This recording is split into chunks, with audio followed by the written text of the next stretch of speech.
नमस्कार दोस्तों, मेरा नाम सीरत है और मैं आपको कहानी गलतफहमी का चौथा भाग सुनाऊंगी, जिसका नाम है झगड़ों की शुरुआत और जिसके लेखक हैं रोहित वर्मा रिंपू। लेकिन अगर आपने कहानी के पहले के भागों को नहीं सुना, तो मेरी सलाह है कि पहले आप कहानी के पहले के भागों को सुनें, ताकि आपको कहानी के बारे में पता चल सके। कहानी के पहले के सभी भागों का लिंक वीडियो के डिस्क्रिप्शन में दे रखा है। अब ज्यादा देर ना करते हुए कहानी के चौथे भाग को शुरू करते हैं। कहानी गलतफहमी, भाग चौथा, नाम झगड़ों की शुरुआत। मुक्ता दीदी रुकना जरा, मेरी बात सुनो, 1 मिनट के लिए रुको। जी बताइए, आपका नाम मुक्ता है ना? जी हाँ, मेरा नाम मुक्ता है, लेकिन आप कौन? मैंने आपको पहचाना नहीं। जी आप मुझे नहीं जानती, लेकिन मैं आपको अच्छी तरह से जानती हूँ। मेरा नाम सुरभि है। मैं वृंदा की सहेली हूँ। ओह, तो आप सुरभि हैं। आपसे मिलकर बहुत अच्छा लगा। आपको शायद जानकर आश्चर्य होगा कि भले ही मैंने आपको कभी देखा नहीं, लेकिन वृंदा की डायरी में लिखी उसकी आत्मकथा के जरिए मैं आपको अच्छी तरह से जानती हूँ। ओह, तो वह डायरी आपके पास है। मैं तो उसको ढूंढ ढूंढ कर थक गई। हाँ, वो डायरी मेरे पास है। जब मैं वृंदा के अंतिम क्रिया की रस्म में गई थी, तब मुझे वह उसके कमरे में पड़ी मिली थी। मैं उसे उठाकर अपने साथ पढ़ने के लिए घर ले आई थी। अगर आपको चाहिए तो मैं आपको 1-2 दिन तक दे दूंगी, क्योंकि उसको अभी पढ़ना कुछ बाकी है। जी मुझे नहीं चाहिए, दरअसल यह आपके लिए ही लिखी थी। मेरे लिए? मुक्ता ने हैरानी से कहा। हाँ, आपके लिए। वृंदा ने कुछ महीनों पहले ही इसको लिखना शुरू किया था। वह इसको लिखकर आपको देना चाहती थी, लेकिन इससे पहले ही वह भगवान के पास पहुंच गई, और भगवान का चमत्कार देखो, उनकी कृपा से वह डायरी आपके पास पहुंच गई। लेकिन मेरे लिए उसने क्यों लिखा था? मेरे कहने का मतलब है कि मैं ही क्यों? जी वो मैं आपको बताती हूँ। दरअसल वृंदा ने आपकी आत्मकथा मुक्ता का प्रायश्चित पढ़ी थी। उसको पढ़ने के बाद उसे जो गलतफहमी थी वह काफी हद तक दूर हो गई, और उसने भी आपकी तरह प्रायश्चित करने का फैसला किया। मुझे याद है, आपकी आत्मकथा पढ़ने के बाद वह तुरंत से मेरे पास आई और मेरे पास आते ही जोर जोर से रोने लग गई। मैंने उसको चुप कराया और उसके रोने का कारण पूछा, लेकिन वह नहीं बता पाई। वह बार बार यही दोहराती रही कि वह गलतफहमी का शिकार हो गई थी। वह गलतफहमी का शिकार हो गई थी। क्या मतलब? कौन सी गलतफहमी? इसे बता पाना थोड़ा मुश्किल है, लेकिन जब आप उसकी डायरी पढ़ेंगे तो खुद ब खुद समझ जाओगे। फिर? मेरे कहने का मतलब है कि उसे डायरी लिखने की प्रेरणा कहाँ से मिली। उस समय तो वह रोते रोते मेरे घर से चली गई, लेकिन जब अगले दिन उसका हालचाल जानने के लिए मैं उसके घर गई तो वह अपने कमरे में बैठकर डायरी में कुछ लिख रही थी। मैंने यह जानने के लिए कि वह डायरी में क्या लिख रही है उसकी ओर देखा, तो उसने तुरंत से डायरी को छुपा दिया। उसके इस बर्ताव का कारण पूछने पर उसने बताया कि वह भी अपनी आत्मकथा लिखने की कोशिश कर रही है, और जब यह पूरी हो जाएगी तब वह मुझको पढ़ने के लिए देगी। उसने मुझसे इस बात का वायदा भी लिया कि अगर मुझे कुछ हो जाता है तो इस डायरी को, यानी कि मेरी आत्मकथा को, किसी न किसी प्रकार से मेरी सहेली मुक्ता तक पहुंचा दिया जाए। अब इसे भगवान का चमत्कार कहें या क्या, यह समझ नहीं आता। जब मैं उसकी मृत्यु के बाद उसके घर गई तो वह डायरी मुझे कहीं नहीं मिली। यह देखकर मैं बहुत डर गई, क्योंकि मैं वृंदा की आखिरी इच्छा भी पूरी नहीं कर सकी। मैंने उस डायरी को ढूंढने की बहुत कोशिश की, लेकिन उसे ढूंढ पाने में असफल रही। मैं 3-4 बार उसके कमरे में गई और उसके कमरे का चप्पा चप्पा छान मारा। थक हार कर जब मैं अपने घर वापस आ गई और भगवान और वृंदा से माफी मांग ली। आप मानो या ना मानो, उस रात वृंदा मेरे सपने में आई और उसने मुझसे कहा कि तू चिंता मत कर, डायरी जहां पहुंचने चाहिए थी वहां सुरक्षित पहुंच चुकी है। उसके बाद दिल को थोड़ा सुकून मिला, लेकिन फिर भी पूरी तरह से विश्वास नहीं था, क्योंकि यह सपना एक प्रकार से भ्रम भी हो सकता था। उसके बाद मैंने आपको ढूंढने की बहुत कोशिश की, लेकिन आप मुझे कहीं नहीं मिली। लेकिन तुमने मुझे पहचाना कैसे? मेरे कहने का मतलब है कि तुमने मेरे बारे सुना जरूर होगा, लेकिन मुझे कभी देखा नहीं था। फिर यहाँ मुझे देखकर तुमने कैसे जान लिया कि मैं ही वृंदा की सहेली मुक्ता हूँ? हाँ, यह सच है, मैंने वृंदा से आपके बारे में सुना जरूर था, लेकिन आपको कभी देखा नहीं था। मैं डायरी ना मिलने के बाद जब निराश होकर घर आई तो अचानक से मेरे दिमाग में एक योजना आई कि आपसे मिलकर मैं आपको वृंदा की कहानी सुनाऊंगी और आपसे निवेदन करूंगी कि आप उसकी आत्मकथा लिखें।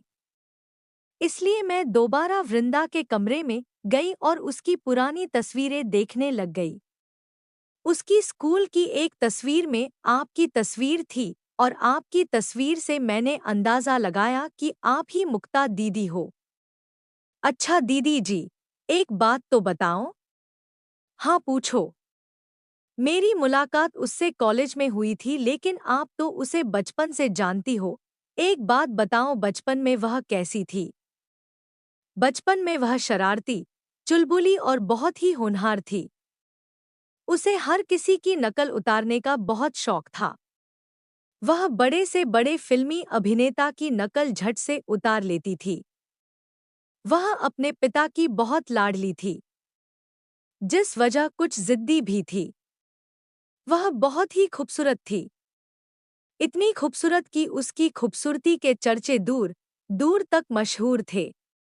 लेकिन जब उसे मैंने इस हाल में देखा था तो मैं तो हैरान रह गई थी। एक बार मैं सरस्वती विद्या मंदिर के स्कूल में बतौर मुख्य मेहमान के रूप में उनके समारोह में शामिल हुई थी। वहां पर वह मेहमानों को पानी पिला रही थी। पहली नजर में तो उसे पहचानना मुश्किल था, लेकिन जब तक मेरे पास आई तो मैंने उसे पहचान लिया। मैं उसे देखकर एकदम चौंक गई। मेरा ध्यान उनके समारोह में ना होकर उसकी ओर था।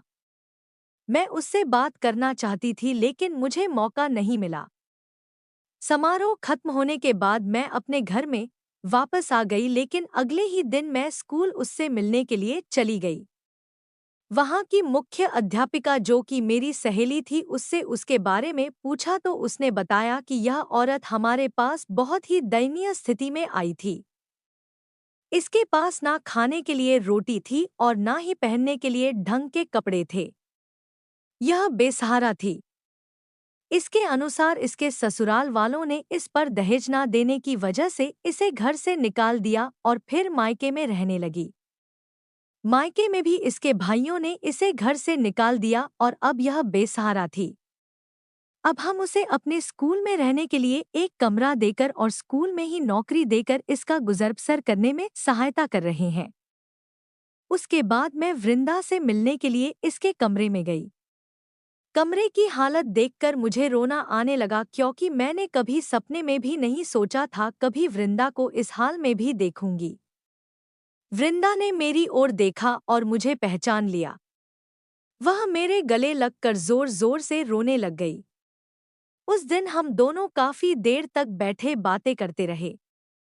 मैंने कई बार उससे उसकी इस हालत के बारे में पूछा, लेकिन उसने कुछ नहीं बताया। उसने अपने ससुराल वाले और मायके वालों के बारे में कुछ भी नहीं कहा। वह मेरी इस बात को टालती रही और मेरी हर बात का जवाब बस यही कह कर दे देती कि मुझे गलतफहमी हो गई थी। उसके बाद शायद मुझे किसी काम से जाना था तो मैं वहां से जल्दी ही चली गई। हमारी कई बार मुलाकात हुई, लेकिन हमारी हर मुलाकात ज्यादा देर तक नहीं रहती, क्योंकि जब भी मैं उससे मिलती तो वह मुझे देखकर नजरें चुराती और मुझे नजरअंदाज करती रहती है। मैं उससे बात करने की कोशिश करती, लेकिन वह मुझसे बात नहीं करती। मैं उसके इस बर्ताव की वजह से बहुत हैरान थी, क्योंकि हम दोनों की बचपन की बहुत अच्छी दोस्ती थी। हमारा उठना, बैठना, खाना पीना, खेलना कूदना पढ़ाई वगैरह सब कुछ एक साथ होता था। हम दोनों स्कूल भी एक साथ जाती थी। लोग तो हमारी दोस्ती की मिसाल दिया करते थे, लेकिन अब यह मुझे नजरअंदाज कर रही थी गई। फिर एक दिन अचानक इसकी मृत्यु का समाचार मिला। उसकी मृत्यु के समाचार ने मुझे अंदर तक हिलाकर रख दिया। मैं तुरंत से उसके कमरे की ओर रवाना हो गई। हाँ, उसके कमरे की ओर, क्योंकि उसे घर नहीं कहा जा सकता। वह एक कमरे में रह रही थी। जब मैं उसके कमरे में गई तो उसका मृत शरीर नीचे जमीन पर रखा हुआ था और उसके आसपास 2-3 लोग ही थे। उसके परिवार से कोई भी सदस्य वहां मौजूद नहीं था। पूछने पर पता लगा कि उसके दोनों भाइयों से उसका बोलचाल बिल्कुल भी नहीं है। उसके पिताजी की मृत्यु तो काफी साल पहले हो चुकी थी और उसकी माँ जो कि आने में असमर्थ थी। वह अकेली नहीं आ सकती थी। उसके ससुराल वालों से तो उसका नाता पहले से ही टूट चुका था। मैंने और वहां मौजूद सिर्फ कुछ लोगों ने ही उसे अंतिम विदाई दी। मैंने कभी सपने में भी नहीं सोचा था कि वृंदा को कभी इस प्रकार से विदाई दी जाएगी। इसके बाद मैं घर वापस आ गई और बैठकर वृंदा की डायरी आगे पढ़ने लग गई। तो आज मेरी शादी हो गई। शादी के बाद तो लोगों की जिंदगी बदलती है, लेकिन मेरी तो जैसे तकदीर ही बदल गई थी। शिवा के बारे में पहले थोड़ा कुछ पता था कि वह बहुत ही अमीर परिवार से संबंध रखता है, लेकिन उसका परिवार इतना अमीर और पैसे वाला होगा, इसके बारे में मुझे अंदाजा नहीं था। उसके घर में हर प्रकार की ऐशो आराम की वस्तुएं मौजूद थी, जिसके बारे में हमने कभी कल्पना भी नहीं की थी। वैसे तो मेरे पिताजी ने मेरी परवरिश में किसी प्रकार की कोई कमी नहीं रखी थी। किसी वस्तु की मांग करने से पहले ही वह मेरे सामने ला दी जाती थी। मेरे पिता ने मेरी हर इच्छा का ख्याल रखा था, लेकिन शिवा के परिवार की बात कुछ और थी। वहां किसी प्रकार की कोई वस्तु की मांग करने की कभी जरूरत नहीं थी, क्योंकि वहां वह हर वस्तु पहले से ही मौजूद थी। अब इस प्रकार की परिस्थिति में अहंकार और घमंड आना लाजमी था। मैं पहले से ज्यादा अहंकारी और घमंडी हो चुकी थी। मैं अपने ससुराल में इतनी धन, संपदा और आरामदायक वस्तुओं देखकर एक प्रकार के नशे में थी, और इस नशे में मैंने क्या क्या गलतियां की इसका एहसास मुझे बाद में हुआ। मैं जब भी मायके जाती तो उनके सामने, खास करके अपनी भाभी के सामने, अपने ससुराल वालों की धन संपदा की शेखियां बखारने लगती। मैं प्रत्यक्ष या अप्रत्यक्ष तौर पर अपनी भाभी को नीचा दिखाने की कोशिश करती। शादी के बाद में जब भी कभी मायके जाती तो वहां पर उन वस्तुओं की मांग करती जो मेरे लिए या मेरे ससुराल वाले के लिए तो आम बात थी, लेकिन मेरे मायके वालों के लिए इस मांग को पूरा कर पाना जरा मुश्किल था। इस बात को लेकर मेरा मेरे भाइयों के बीच मजाक मजाक में झगड़ा होना आम बात हो गई। मेरे भाई मुझे कहने लगे कि अगर तुम्हें हमारा यह घर पसंद नहीं है तो तुम अपने घर ही रहा करो, और तुम एक बात भूलो मत कि तुम यहाँ से इसी घर से ही गई हो। तुम अपनी औकात मत भूलो। इस बीच मेरी माँ मेरे भाइयों को डांट कर मेरा पक्ष लेती और उन्हें कहती कि ऐसी बात नहीं किया करते। यह सब बातें मजाक में शुरू होती, लेकिन मजाक में कहीं बात मेरे भविष्य में सच साबित होगी इसका कभी अंदाजा ही नहीं लगाया था। खैर, समय बीतता गया और समय बीतने के साथ साथ मेरा स्वभाव भी बदलता गया। लेकिन मुझे अपने इस बदले हुए स्वभाव के बारे में बिल्कुल भी एहसास नहीं था, क्योंकि मनुष्य की फितरत है कि जब वह किसी नशे में होता है तो उसे इस बात का बिल्कुल एहसास नहीं होता कि वह नशे में है। उसके इस नशे में होने के बारे में कोई दूसरा ही बता सकता है। मैं भी एक प्रकार के नशे में थी, लेकिन मैं यह स्वीकार नहीं कर रही थी, बल्कि मैं एक अजीब प्रकार की खुशी महसूस करती थी। मुझे इस नशे में देखकर मेरी माँ खुश थी। वह खुश थी क्योंकि उनकी बेटी की शादी एक अच्छे घर में हुई है। कभी कभी तो माँ भी सबके सामने मेरे ससुराल वालों की धन संपदा की शेखियां बखारने लग जाती। एक दिन की बात है, मैं अपने मायके में बैठी हुई थी कि दोपहर के समय मुझे शिवा का फोन आया हेलो वृंदा, तुम क्या कर रही हो? जी कुछ नहीं, घर पर बैठी हूँ। बोलो क्या काम है? तुम शाम को जल्दी घर वापस आ जाना। क्यों? क्या बात हो गई? अभी सुबह तो आई हूँ और आपसे पूछ कर ही आई थी।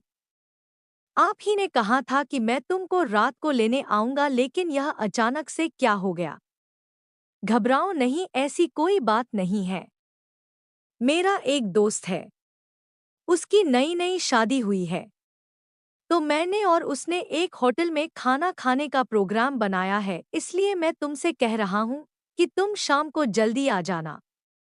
रात को तैयार होकर हम बाहर खाना खाने चलेंगे। ठीक है, मैं आ जाऊंगी। जिस समय मैं फोन पर बात कर रही थी उस समय मेरे पास मेरी माँ और मेरी भाभी बैठी हुई थी। मैंने उनके सामने शेखी बखारते हुए कहा, माँ वो शिवा का फोन था, बोलता है कि हमने रात को खाना खाने बाहर जाना है, जिस वजह से मुझे शाम को घर वापस जाना होगा। इतनी जल्दी भी क्या है बेटी, तुम सुबह तो आई हो और तुमने ही कहा था कि रात को शिवा तुम्हें लेने आएगा। हमने तो शिवा के खाने पीने की सारी तैयारियां कर दी है। मैंने माँ की बात को अनसुना करते करते हुए और घमंड और अहंकार के लहजे से उनसे कहा, माँ आपको तो पता है कि हम अक्सर रात को बाहर ही खाना खाते हैं। हम हफ्ते में 3-4 बार बाहर होटल में ही खाते हैं। और फिर आपको तो पता ही है कि मैं मांसाहारी व्यंजन की शौकीन हूँ, लेकिन शिवा और उसके परिवार वाले मांसाहारी व्यंजन बिल्कुल भी पसंद नहीं करते, जिस वजह से मैं अक्सर रात को बाहर से खाना मंगवाती हूँ। आज उनका कोई दोस्त उनसे मिलने आ रहा है। शिवा ने बताया है कि उनकी नई नई शादी हुई है और उनके साथ बाहर होटल में खाना खाना है। अब यह होटल में खाना खाने की मुझे एक आदत सी हो गई है।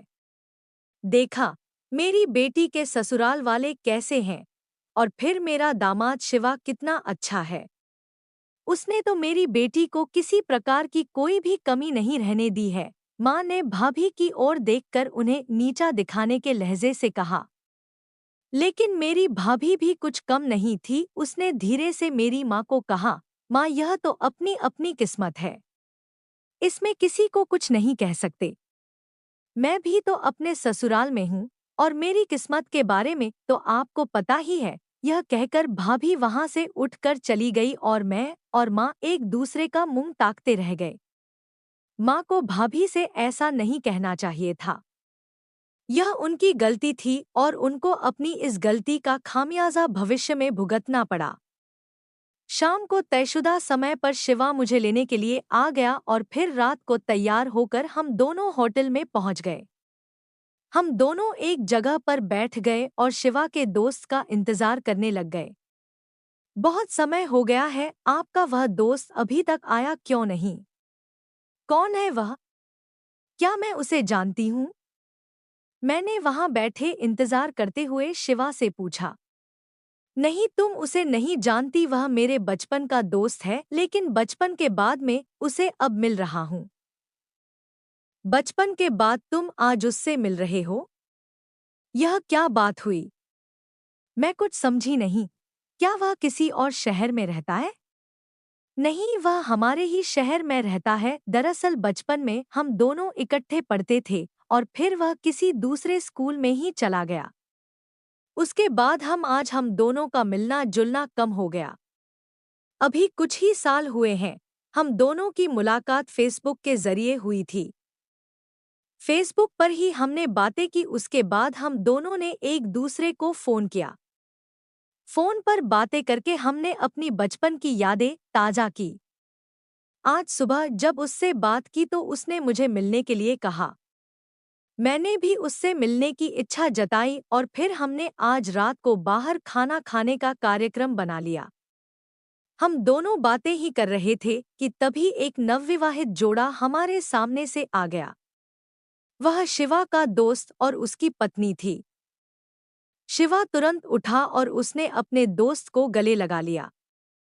शिवा ने उनकी पहचान कराते हुए मुझसे कहा, वृंदा, यह मेरा दोस्त है जिसकी बातें हम अभी कर रहे थे।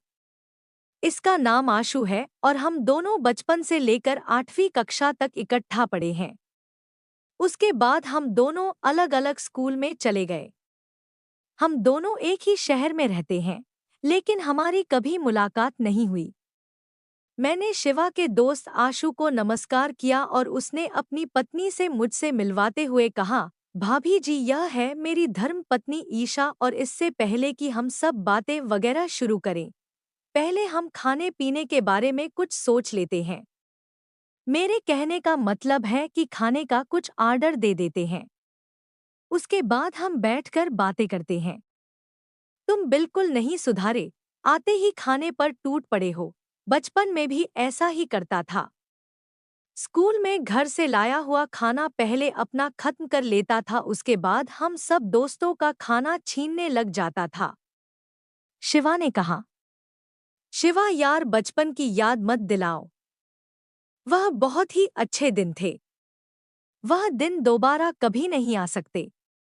बाकी रही मेरे सुधरने या बिगड़ने की बात, तो मैं तो बिल्कुल नहीं बदला। मैं तो वैसे का वैसा ही हूँ, चाहे तो आजमा कर देख लेना। अब यह व्यर्थ की बातें छोड़ो और खाने पीने का ऑर्डर दो। मैं यह इसलिए कह रहा हूँ क्योंकि ऑर्डर देने के बाद खाना लगभग आधे घंटे के बाद आएगा और उस समय तक हम आराम से बैठकर बातें कर सकेंगे। यह तुम सही कह रहे हो। चलो आज तुम ही खाने का ऑर्डर दो। शिवा, मैं तो मांसाहारी व्यंजन का शौकीन हूँ और मेरी पत्नी ईशा शुद्ध शाकाहारी व्यंजन खाती है। आप दोनों का पता नहीं। हमारे मामले में यह सब उलट है। उलट है? मतलब मैं कुछ समझा नहीं। मेरे कहने का मतलब है कि जैसे तुम मांसाहारी व्यंजन के शौकीन हो और तुम्हारी पत्नी शाकाहारी खाना खाती है, इसके उलट मैं शाकाहारी खाना पसंद करता हूँ और मेरी पत्नी वृंदा मांसाहारी व्यंजन खाने की शौकीन है। और तुम्हारे परिवार में? मेरे कहने का मतलब है कि तुम्हारे माता पिता, क्या वह भी शाकाहारी खाना खाते हैं? हाँ, हमारे घर में सभी शाकाहारी खाना ही खाते हैं। हमारे घर में कभी भी मांसाहारी व्यंजन का नाम तक नहीं लेते, खाना तो दूर की बात है। हमने तो क्या, हमारे कभी पुरखों ने भी मांसाहारी व्यंजन नहीं खाया। ओह, तो यह बात है। तो फिर तो भाभी जी को बहुत ही परेशानी झेलनी पड़ती होगी। वह कैसे? अब देखो, मेरे घर में सभी मांसाहारी व्यंजन खाते हैं, लेकिन उसके साथ साथ शाकाहारी व्यंजन भी बनाया जाता है। मेरी पत्नी ईशा जो कि शुद्ध शाकाहारी खाना खाती है और इसके पुरखों तक ने कभी भी मांसाहारी व्यंजन का नाम तक नहीं लिया।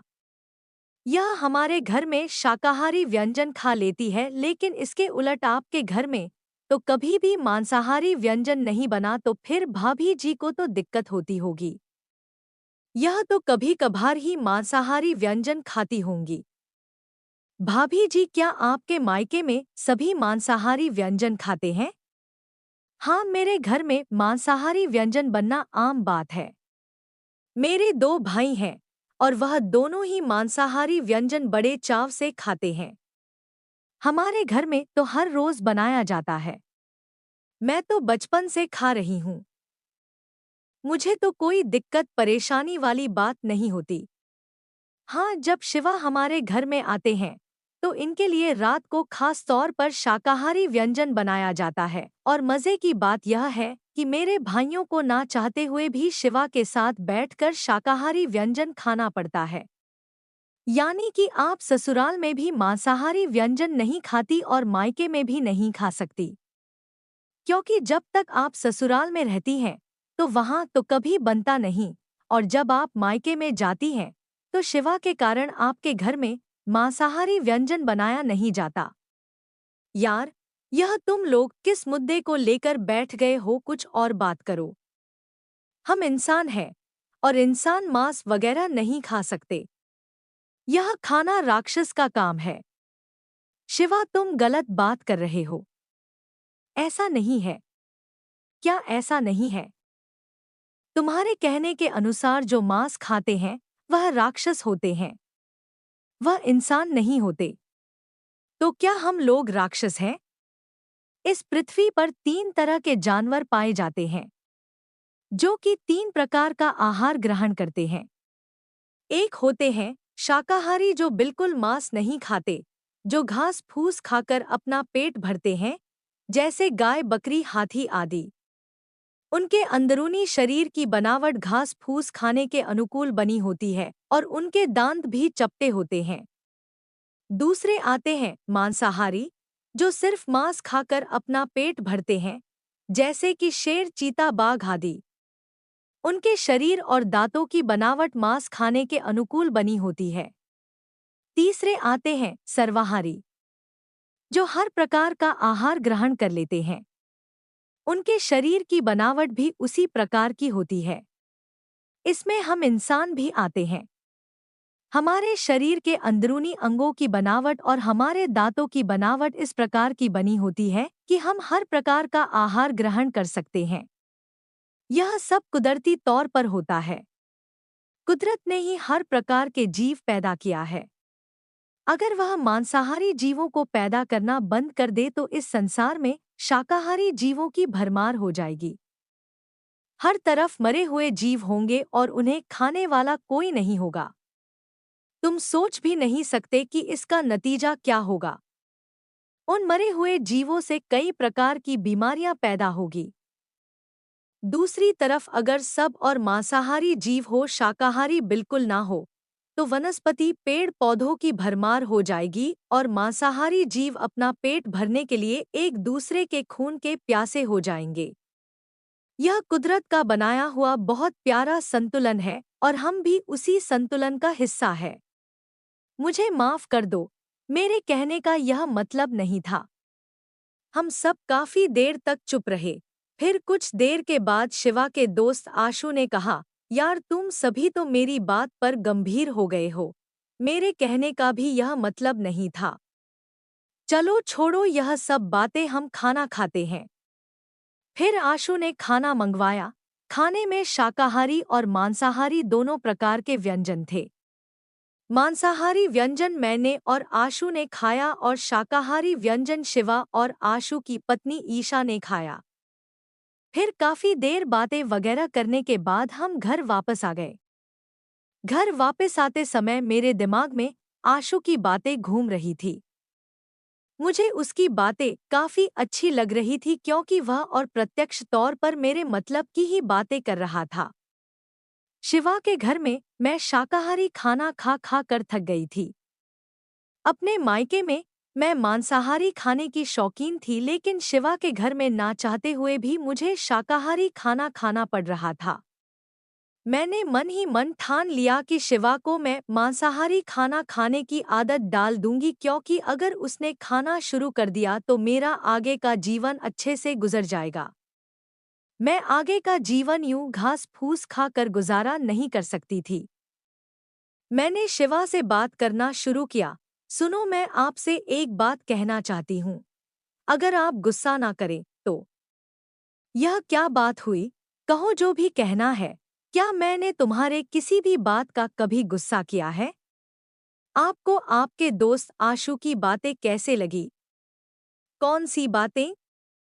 शिवा ने अनजान बनते हुए पूछा। वही जो उसने मांसाहारी और शाकाहारी खाने पर अपना तर्क पेश किया था, वह बातें। वृंदा, हर किसी का अपना नजरिया होता है, अपना तर्क होता है। मेरे नजरिए से जो बातें ठीक हैं, तुम्हारे नजरिए से या फिर यूं कह लो कि आशु के नजरिए से यह बातें गलत हो सकती हैं। हम किसी का नजरिया बदल नहीं सकते और ना ही किसी के ऊपर जबरदस्ती किसी की सोच थोप सकते हैं।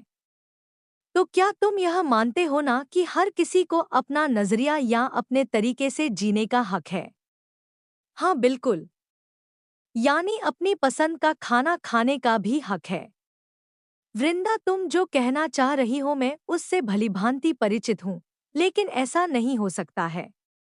क्यों ऐसा क्यों नहीं हो सकता? तुमने कहा है कि हर किसी को अपनी बात रखने का हक है या अपने तरीके से जीने का हक है।